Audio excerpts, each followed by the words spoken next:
umusaruro uvuye mu masengesho ngo uzurindwa n'amasengesho. Cyo nicyo kabisa. Ikintu ukuye mu masengesho, uburinzi bw'icyo kintu ni amasengesho.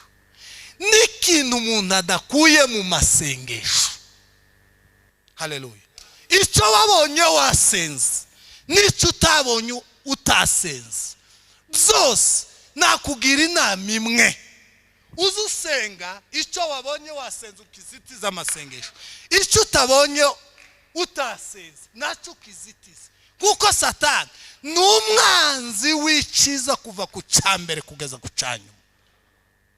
Impano y'Imana iyo ari yo yose Imana ihaye umuntu, Satani azayishiramo iyirizwe n'amasengesho, izitanga umusaruro mwiza. Itarizwe n'amasengesho, izitanga umusaruro mubi, kandi ari impano yavuye ku Mana. Kubwire muvandimwe, sinzi icyifuzo ufite runaka, ariko kuva uyu munsi ibyawe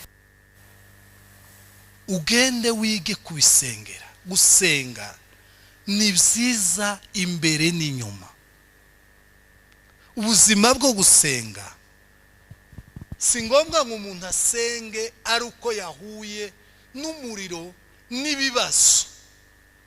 Uba waretse aduya kinjira. Gusenga bikinga imigambi y'umwanzi, bigakingura umugambi w'umugisha, bikinga imbaraga z'umwanzi, amarembo y'umwanzi, bigakingura amarembo y'umugisha.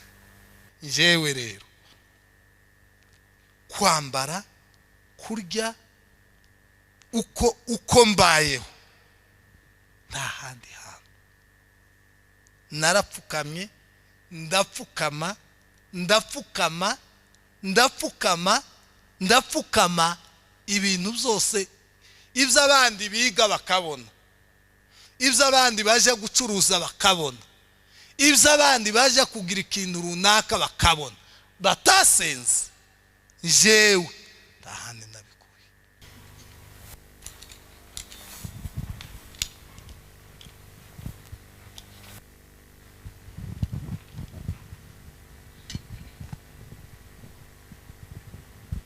Senge. Turagushimiye Imana Data wa twese uri mu ijuru, turaguhimbaje muri uyu mwanya.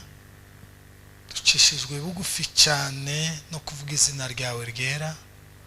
Turi abantu b'abanyantege nke, kenshi tugaragarwaho n'ibidakwiriye n'ibidatunganye. Niyo mpamvu iyo tugiye kuvuga kwera kwawe, tubanza tukavuga ngo turi hano kugira ngo twezwe. Kuko ijambo ryawe riravuga ngo abavuga izina ryawe, abavuga Imana, ngo bakwiye kwera kuko nawe ari uwera. Mwami, turi abantu, iyo tugiye kukuvuga twibuka ko turi abantu kandi dukwiye gucishwa bugufi. Amaraso ya Kristo umwami wacu akatweza kugira ngo tukuvuge, utuzeho, duhe umugisha, uduhumanure. Cyo tugusaba ukiduhe, cyo watugeneye kitwongere, tugisingire. Turagushimiye ko dutegura ibihe byiza, ibihe by'umugisha. Shimwe ni ryawe bwa Yesu, amen.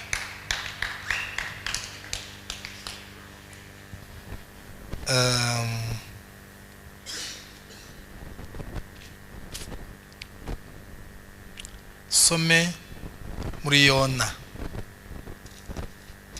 Yona yegeranye na Mika, yegeranye na Obadiya, yegeranye na Mose, Amose, yegeranye na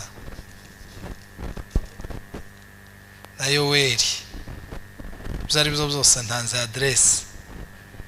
Yegeranye aho niho Yona yegeranye na Mika. Nyuma ya Mika hariho Abakuki, naho ni muri ibyo bice. Dusome umuntu uzi gusoma Ikinyarwanda neza adufashe, uzi gusoma Ikinyarwanda neza, wacize utwitso na turya twose. Sinzi ko tuvuga ariko nuko nyine Yona ibice 3 murongo wa mbere. Yona ibice 3 murongo wa mbere. Soma.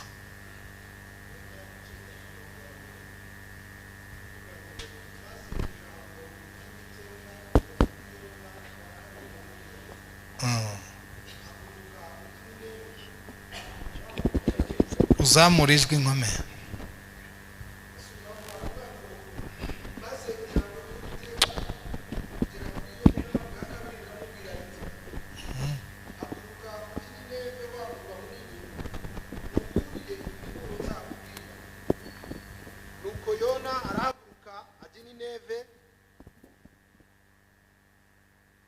Nuko Yona arahaguruka ajya Nineve nk'uko Uwiteka yamutegetse. Kandi Nineve wari umurwa munini cyane, kuzenguruka kwari urugendo rw'iminsi 3. Yona atangira kujya mu mudugudu, agenda urugendo rw'umunsi umwe, ararangurura ati, hasigaye iminsi 40 Nineve hakarimbuka. Maze abi Nineve bemera Imana, bamamaza itegeko ryo kwiyiriza ubusa.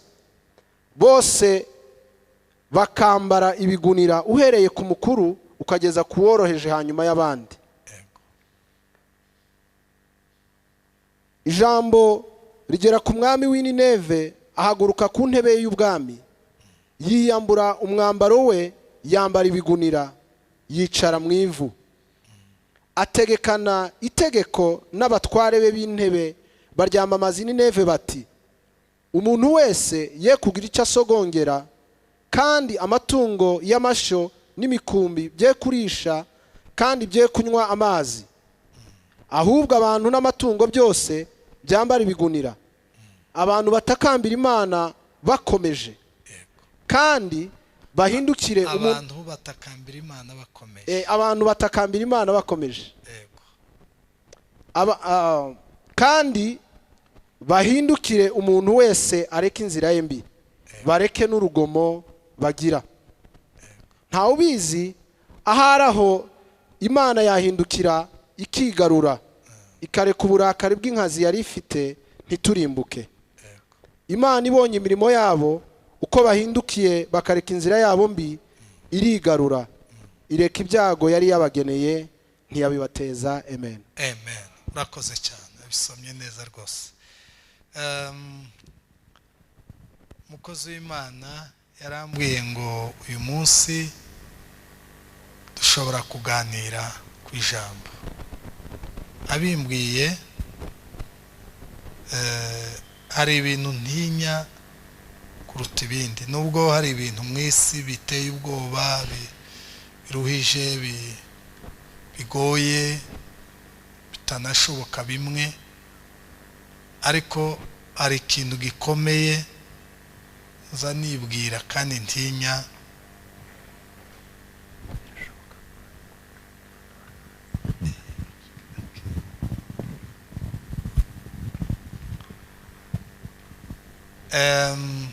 Narivuze ngo ibintu ntinya, muri bimwe ntinya kuza hano imbere y'abantu.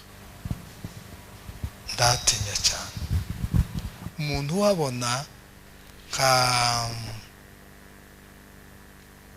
nko kuhagaragarira, umuntu wabona nko kwamamara, nkaho hagiye kukwamamaza, yahabonye nabi,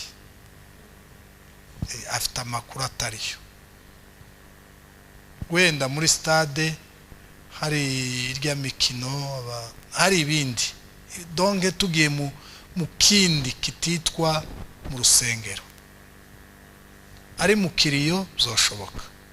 Nawe urashaka kuvuga imbere y'abantu uri umukuru w'umuryango, birashoboka. Ari uburyo bwo kwamamaza ibintu runaka, birashoboka. Kampani z'amasiranse imbere y'abantu ibihumbi, birashoboka. Ariko mu ikanisa Imana Isiraheli, uriya mugabo, ndabitinya cyane. Kubera iki? Kubera imana izivuga ijambo rimwe gitwa rimwe, ikavuga ngo ndabakunda. Ni urugero, ufite ikibazo cy'inzu kigakemuka, ufite ikibazo cyo kubura umwana akamugira, ufite ikibazo cy'ideni akishurwa, ufite ikibazo cya visa akayibona, ufite fiyansaye yapfuye ikabaho. Ijambo rimwe. Buri muntu uko turi hano dufite ibyifuzo bitandukanye. Ijambo rimwe Imana ibwiye abantu rimwe rivamwo buri muntu wese akumva akuye mu iki. Uhura n'iki kibazo rimwe, kandi wenda itavuze ngo ndaguhaye iki runaka. Ijambo rimwe umuntu akaza akigisha hejuru yo gusenga, umuntu akaza akigisha hejuru yo kwizera. Ufite ikibazo cy'inzu, ufite ikibazo cy'abana, ufite ikibazo cy'amadeni, ufite ikibazo runaka, ufite ikibazo runaka. Twese hano dufite ibyifuzo bitandukanye. Buri muntu muri rya jambo kwizera agakuramwo igisubizo. Ibyo rero bigira Imana yonyine. Iwo ni umwihariko w'Imana, ntabwo bigira umuntu. Iyo uhagaze hano rero uba uje gupresenta Imana, abantu bose baba bagutegereje ngo uvuge bya bintu byabo byose uko bingana, batwara ibisubizo. Niko Mose yarabanye n'Imana n'Abisiraheli. Amen. Kugera muri urwo rwego mw'abantu b'Imana, kugera mu rwego uhaguruka imbere y'abantu ukavuga ijambo, buri muntu wese agakura mu iki kandi akanyurwa kandi umutima ukeka. Ntabwo ari uwo ari we wese, ntabwo ntibishoboka. Ntabwo ari ugufomora, ntabwo ari ibintu wovuga abantu gusa bakakubona. Iyo bambonye bakambona nka kado, wenda ukashika no kuri papa, ugashika no ku muryango wacu, ugashika no ku bwoko bwacu, ugashika no kugera ku Banyafurika, ugashika naho ugenda ugarukira ntacyo byo gufasha mu bibazo ufite. Ariko Imana ivugiye muri kado, Imana ikavugira muri bene, Imana ikavugira muri konfi. Bavandimwe, haleluya. Cyo gituma iyo bivuze kuza hano ngira amahoro make, kandi nongere ntangariza abantu kuza hano ukavuga Imana imbere y'abantu. Ntabwo ubuvuze MTN, ntabwo ubuvuze visa, ntabwo ubuvuze ikintu runaka. Imana ni igisubizo cya buri kintu, cya buri kibazo. Niko bimeze. Haleluya. Ngira amahoro make iyo nzi ngo ndabwiriza, ngira amahoro. Ndetse nabwiye Kofi ntazavuga menshi, azasa n'ugwaye igitekerezo ari icyifuzo afite, ntazahata uza kutubwiriza. Nanjye nke imiterere yanjye, iyo nkubwiye sinakubwira ngo yego cyangwa we. Iyo wumvishe sa n'umuntu uvuze ati ukumva sinemereye aho, ukumva mpakanye, niko niyo numvishe rero hari ukundi kuntu usa n'uwigizeho imbere, ndavuga ati reka basi. Ariko ngira amahoro make iyo numvishije agatutu. Icyo gikwiye kuba ku baririmbyi, icyo gikwiye kuba ku bayumbe baza gusirimba. Ntabwo ari disiketi nk'umuziki. Iyo uhagaze hano uhagarariye Imana Israel. Haleluya. Uhagarariye Imana Israel.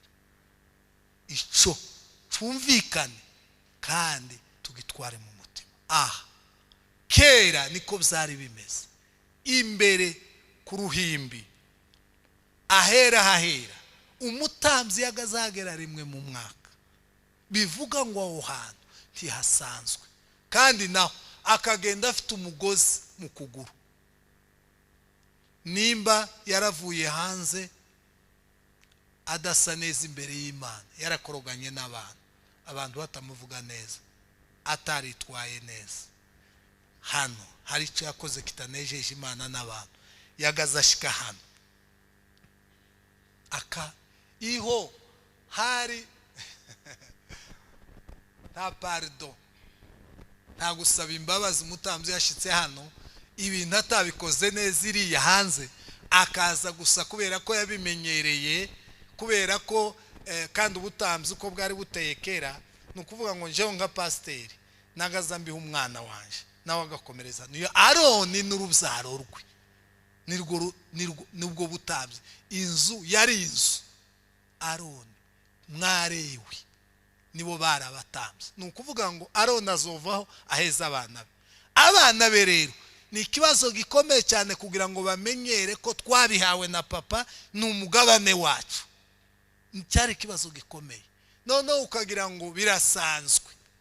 Hanyuma uko bazaga wenda atatunganyije hanze, yashika hano nta gushika hano ngo avuge ngo Mana ngo mbabarire, ngo urumva ngo nyine nk'umuntu nk'umunyantege nke, nta pardon.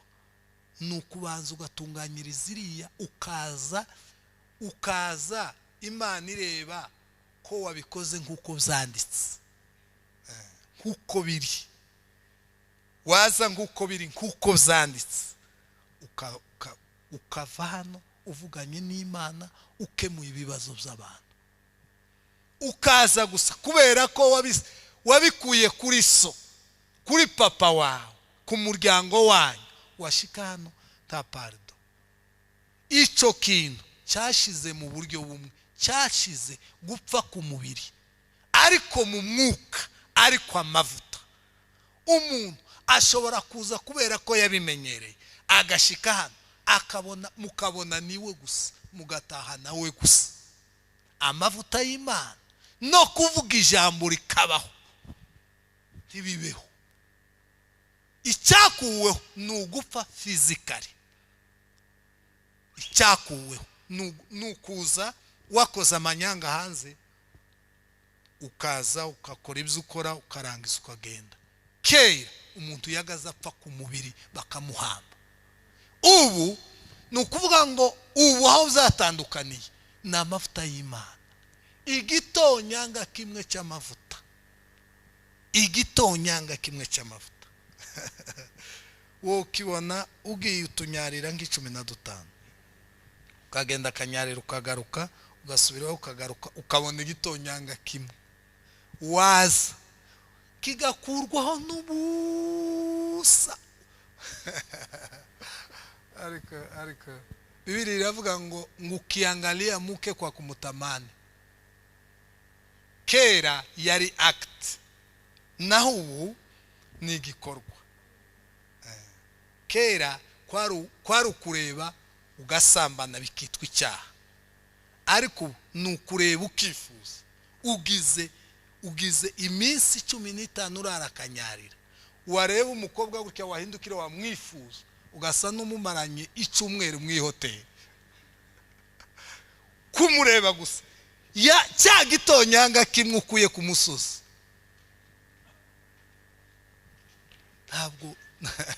Ntabwo byoroshe bavandi. Amavuta aragoye cyane. Icyavuyeho ni amavuta y'Imana. Umuntu akaza hano, kadakaza hano, mukamubona, mugatahana kado ntacyo azabamarira. Komfi wahagaze imbere yanyu ntacyo abafashije. Nimba warajwigiriye ku kibazo runaka, konfaraza aririmbe, chance have, uriya wundi wo muri restoration nende Christian have, n'abandi tuza twizunguze, mubone gusa dutahe n'ibyuya. Icyo gihe ikibazo mfite ndakigumana. Kandi ibyo twari dukwiye guhindura system. Agatute si ikintu. ndagatinya cyane kuza abantu bagatahana ngo yari yambaye gutya ngo yari ameze gutya abakobwa bo hari gihe tuvugana n'umugore akambwira ngo umudamu ngo cyacumweru ngo yari yambaye gutya akamambwira inkweto akambwira isheneti akambwira ihere niba ariko uza witegereza noneho gabasigaye aha bakasiga umweru ku rutoki rumwe igice kimwe n'umweru kindi n'umutuku umuntu akamamenya inzara zose uko hamwe igice kimwe ikindi gice ugira umwanya wo guteka umuntu abantu bagatahana kugeza ryari amen kugeza ryari gatuti ndagatinya cyane ndagatinya we ndaga umutima waje utinya hano kera tukigira imasoro corona yaraje ifunga ibintu byinshi tukigira imasoro k'icumweru nkamenya ngo nzobwiriza ku cumweru ikime cya mbere cya mu gitondo icumweru cyose nta muntu wagaze untanga mu kime cya mu gitondo imasoro saa 11 n'igice nkaba nabyutse ngakora niba ture ku rusengero nkahava saa 12 nkaba nashyitse imasoro nije wagaze uko mangira ngo badukingurire cyangwa nkaja kunegosya kunyura ku rusengero hejuru nkababwira ati mureke zobwiriza ku cumweru sinshaka ko ari umuntu ndanga ikime ngahera ku migano harya ku migano hirya ngapfukama kikorera amaboko kavuga ngo wa mana we uhagarara imbere y'abantu hari ushobora kumenya gutonda kanyamagambo kamenya hari abantu bazi gukurikiza ijambo kurindi kurisobanura no kumenya uburyo arirunga no kuriha no kurisobanura akarishiramwe ibirungo yarangiza abantu bagakoma bashaka kuvuga ngo azi kuvuga aha siko bimeze haleluya niko ibintu bimeze agatute ndagati kasobanurira ijambo dusengeho gato dusoza Yesu ashimwe gusenga ndabikunda cyane iyo umuntu waboneye ubuzima umuntu wakuye amafaranga mu kwiga akiga akabona akazi yamara kubona akazi akabona amafaranga kwiga ni priorite cyane kubera ko hari aho yakuye yabonye umusaruro byamuhaye umuntu wagiye mu bucuruzi akamapagasa akanyura ano aje Bugande gatuna bwaca akanyura ya mipaka yose bwaca gatangira umuntu wacuruje akabona ubuzima akabona umusaruro mu bucuruzi iyo ageze mu gusobanura ubucuruzi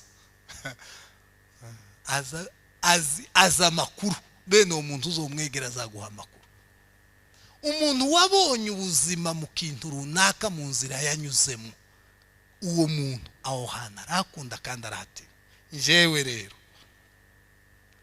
kwambara kurya uko mbayeho nta handi hantu narapfukamye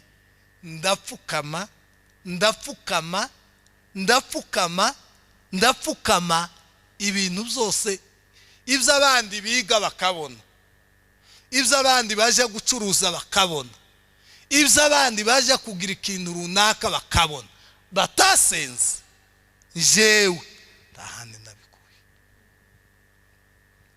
gushaka umugore tahandi abandi hari abantu batasenze baragiye gusaba amafiyanse ise amamutangira nk'15 ngo birakunda umukobwa wa mbere yatekereje yakubise gutya yamafatisha ise avuga kwa ise amamuye nk'15 bamurongoranye nka runaka isa muha ikibanza hari abazabaha zavisa mamukubitira visa ndamuzi umugabo umwe wari munyabyinshi yamukubise mumutekereje neza mwomwibuka ndamuzi yamushakiye visa so haraba batigeze baje Masoro nta niba ture bakoze ni pi barakubise gusa ngo bakubite arafiyanse birakunda aragira birakunda bamuha amafaranga birakunda ibyo nuko byagenze amen jewe ku ruhande rwaje siko byagenze naraye Kanyarira inshuro nyinshi naraye Prayer Mountain inshuro nyinshi naraye kwa saa 8 inshuro nyinshi chance arahazi nubwo atageze nagaza mbabwira ko mvuyo cyangwa ngiye kwa saa 8 niriya ku nkombo ushike kwijwi kwa saa 8 naraye mu rusengero inshuro nyinshi nabaye mu cumba inshuro zose apana nishi zose gusenga habamwe igisubizo hari umuntu wigeze kumbwira ijambo ariko numva yarasirikiye cyane ngo ikintu musaruro uvuye mu masengesho ngo uzurindwa n'amasengesho cyo nicyo kabisa ikintu ukuye mu masengesho uburinzi bw'icyo kintu ni amasengesho n'ikintu umuntu adakuye mu masengesho haleluya n'ikintu umuntu adakuye mu masengesho mbabwiye n'ikintu umuntu adakuye mu masengesho vuze umuntu umwe utarigeze usenga wagiye muri ambasade bamamuha visa ata umunsi wa mbere muri ambasade visa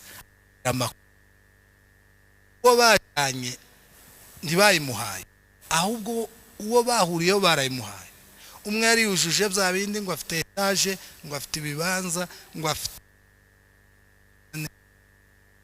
story afite undi nyine arasobanura ngo arangiza gusobanura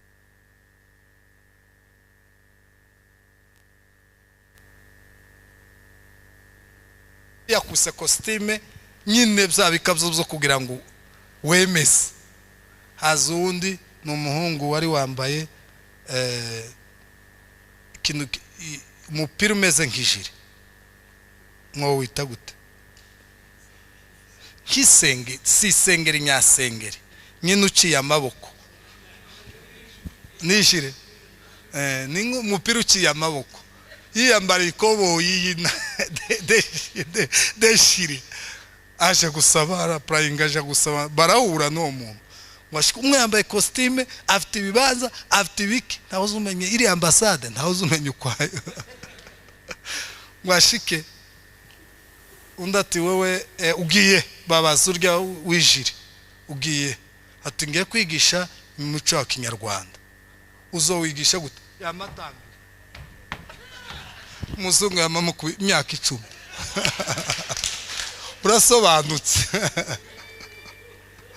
imyaka 10 umugabo araza arambwira ati ndumiwe ndahwereye nakubise karva kubise costume najanye bipapuro historique iruzuye ugiye arasobanuye ararangije wowe ngiye kwigisha umuco wa Kinyarwanda uzowigisha gute nimurabera ati ni sawa ugiye kwigisha koko undi bamamusubiza hari ibintu umuntu atasengeye bizabyama bikorwa gutya bikama bigatungana ntacyo ukoze nta kintu na kimwe abaraye Kanyarira bafite bya bindi kibitungana sobanura bwira ikintu bivuye mu masengesho Imana yatanze bivuye mu masengesho no y'Imana kuko izibuvira babi nabeza kiza kirindwa n'amasengesho kuko iyo kitarinzwe iyo kidaprotejwe n'amasengesho kiza kibora kiza uzubona umusaruro ariko umusaruro ukaza uboze ukagutera amahoro make haleluya icyo wabonye wasenze n'icyo utabonye utasenze byose nakugira inama imwe. Uzi usenga icyo wabonye wasenze ukizitiza amasengesho, icyo utabonye utasenze nacyo ukizitiza, kuko Satani ni umwanzi w'ikiza kuva ku cyambere kugeza ku cyanyuma. Impano y'Imana iyo ari yo yose Imana ihaye umuntu, Satani azayishiramo iyirizwe n'amasengesho, izitanga umusaruro mwiza. Itarizwe n'amasengesho izitanga umusaruro mubi, kandi ari impano yavuye ku Mana. Izibora, izizamwe imungu, iziguteza stress, amafaranga utarushe usengera, ukabikora bisanzwe, ukiga ukarangiza ukabona akazi utarabisengeye. Hari abantu benshi bameze gutyo, batibye, batagize gute, batarimanganyije abantu. Ndakugira inama imwe, icyo utabonye utarapfukamiye impano y'Imana ikaguha, iyo ukirindishije amasengesho kivamwo amazi meza, kibamwo stress. Ariko ikintu kidasengeye nicyo gituma gusenga ari byiza mu buryo bumwe cyangwa ubundi. Impano y'Imana utasengeye Imana yaguhaye uzurindisha amasengesho, kuko Satani azayishiramo imungu. Imungu mvuga, ushobora guhabwa ikintu ariko kikakwicisha stress, kikaguteza amahoro make, kikaguteza ibyishimo bike, ukakibona ariko kikaguteza ikibazo cy'umutekano. Ariko iyo wagisengeye Imana izigiproteje, kikaguha umusaruro, utagustressa mu bwonko, utakwicisha ibibazo. Niko kamaro k'amasengesho nabonye mu buzima bwawe.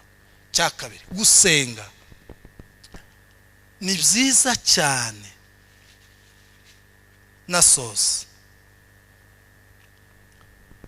natangajwe cyane n'ikibazo ab'Nineve bari bafite, kandi ntibari Abisirayeli, bari abanyamahanga. Nineve bagira ikibazo gikomeye cyane. Ikibazo bagize, babaye mu buzima bwo kuba bakora ibyaha bigera ku Mana. Imana ituma Yona, irababwira ngo ugende ubabwire ngo hasigaje iminsi 40 Nineve ikaba umuyonga. Kubwire muvandimwe, sinzi icyifuzo ufite runaka, ariko kuva uyu munsi ibyawe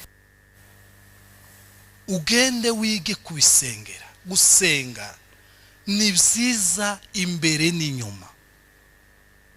Ubuzima bwo gusenga si ngombwa ngo umuntu asenge ari uko yahuye n'umuriro n'ibibazo, uba waretse aduye akinjira. Gusenga bikinga imigambi y'umwanzi, bigakingura umugambi w'umugisha, bikinga imbaraga z'umwanzi, amarembo y'umwanzi, bigakingura amarembo y'umugisha.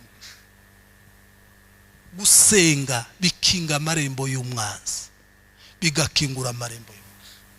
Gusenga bituma Imana ikwitaho, ikakureba aho uvuye naho ugeze. Imana ikakubera umujyanama wo hafi, uhora ukubwira ngo ukwiye kubikora iki, ukikore gutya. Bibiliya iravuga ngo azitwa igitangaza Esaya muhanura. Ijambo nkunda cyane ngo ni umujyanama. Hari ikintu natangaje gikomeye, buriya n'umukuru w'igihugu agira abajyanama, agira abajyanama, umujyanama w'umuntu, umukonseye, umukonseye uhora ukubwira ngo wagira ikibazo. Umugore w'umuntu iyo muganira muzana ibibazo mukabisasa, mukabivuganaho, mukavuga ngo iki kintu tugikore gute, mugahana ibitekerezo. Uzita gusenga ni kwiza kurakuzana ukagushyira ku meza, iki kintu turagikora gute, ibi bintu tubigenze gute. umujanama n'umukonseye. Gusenga hava mu ijwi ry'Imana rikugira inama ngo nyura muri iyi nzira. Nico gituma gusenga ari kwiza cyane. Gusenga ku bakobwa kurakwiriye, kuko kumuyobora kumuhungu mwiza uzamubera umugisha. Haleluya. Gusenga ku bahungu ni kwiza, kubayobora kumugeni mwiza. Abahungu n'abakobwa baba mu buzima gusa bwo kwibesha. Abahungu batarashaka n'abakobwa batarashaka nukwibe baza bibesha mu gitondo bukira.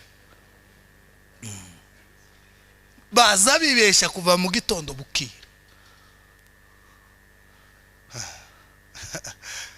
Bazi ariko nigitangaza. Reka mvuge nubwo atari ko mvuze. Mbonye umukobwa mwiza uba Canada. Ko niko mvuze ariko siko mvuze. Ndaza kugusobanura. Donc dufatanye ubuzima ni igitekerezo cyiza. Gusenga uzakubwira ngo umukobwa ari buvi.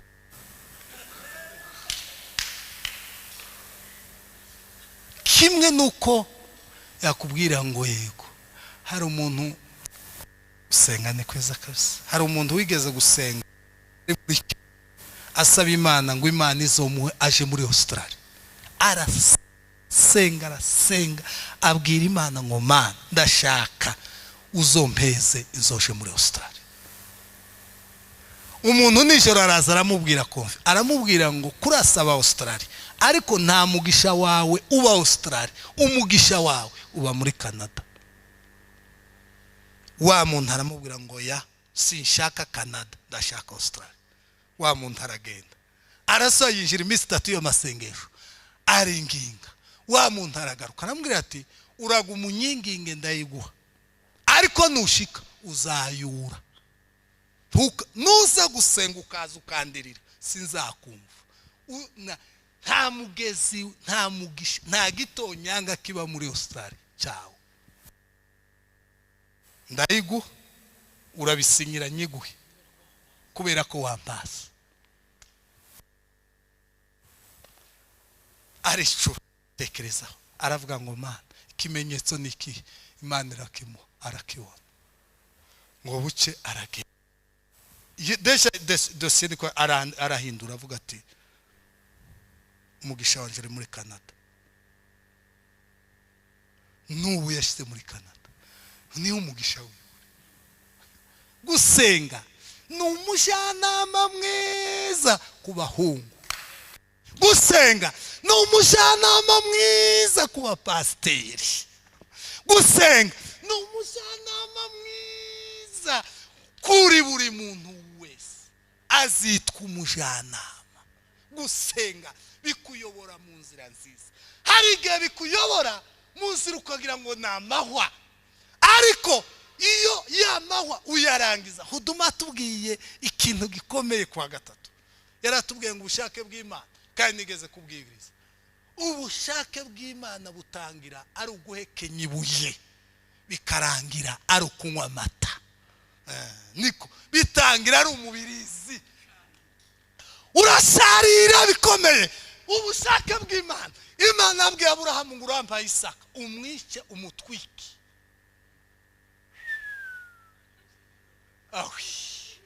Imana yombwira ngo mfate Debora. Imana yobwira Beni wamuhe burayi wawe nini Sky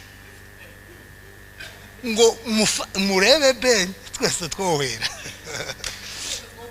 Twese twokwa woko ko mashitani. Iyi ni mayi sikindu cyane. Kakao kitwa Gaira tanga ye mbe wa Mungu wawe yitwa imfura yawe se Mungu yitwa Noran sugukomesha ko mashitani wo. Kandi ijwi hari umuntu wigeze kumbaza ngo ese ijwi ry'Imana ngo yorimenye gute? Noyoberwa ijwi ryamaye umugore wanje, noyoberwa ijwi ry'umugore wanje nkaryitiranya n'iry'umwana wanje. Umuntu wageze muri revo azine yumvishe neza ari ijwi ry'Imana, bene rw'ijwi rya chance ntibibaho, n'ijwi ry'umukobwa umukorera hariya mu rugo baratandukanye. Noyoberwa ijwi ry'umwana wanje gute se? Neza yarumvishe Imana imubwira kandi ntiyayibonye gutya, yagaza yumvishwe. Fata ubushake bw'Imana butangira ari ugusharira we, ukamumiriza ukamugenda gusa, ugenda uvuga ngo Mana ndagiye ariko sinishimye genda. Naho abakristo uyu munsi dufite bakunda ubushake bwabo, ubushake bw'Imana nibuhura n'ubushake bwabo n'amata by'amavuta, ariko nibiza bitandukanye n'ubushake bwabo. Ubushake bw'Imana ni pubere bazamafata bakarambika hasi. Uyu munsi niwo bakristo dufite kubera ubwana, kubera kudakura.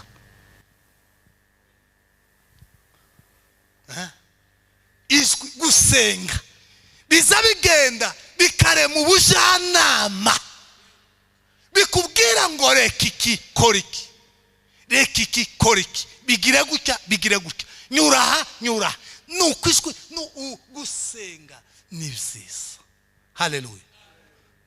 Bari bagiye kurimbuka, bagirwa inama aravuga ngo turapfuye turashize, ngo bama ariko nibo bambere amafungo aba bantu nibo bambere Nineve, ngo bamafata inka baravuga ngo ninka ntizirye ntizirgeza mu muzikingirane, ntizirye muzikingirane ntizirye guhera ku ihene, abasaza ngo komeye kugeza kuworohesha mu buryo ngo n'umukuru w'igihugu yenda icyaha azi akifalme arayifata arayizinga ngo yambara ibigunira, ngo baravuga ngo wamana izaha byacu uzirengagize kandi utubabarire ariko tidushiri.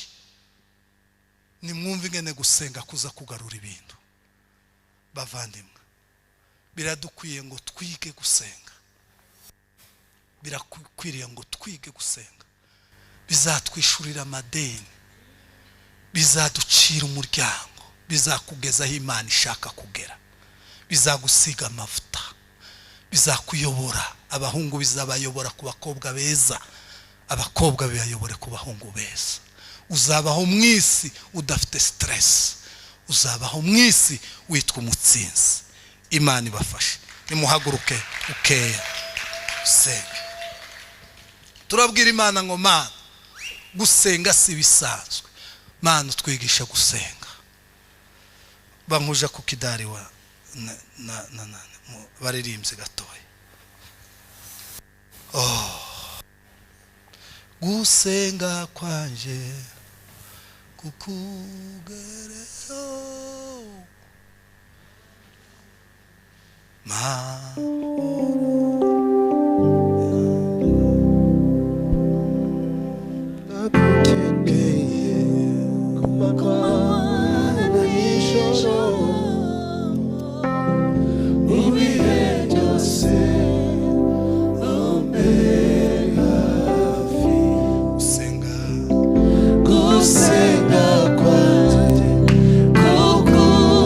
Kukugereho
utwigishe gusenga, dusenge zuzuye, dusenge kugezaho duhindura gakondo. Niko Rutayisire yanditse, aravuga ngo senga uhindure gakondo yawe, senga utinjira mu kaga.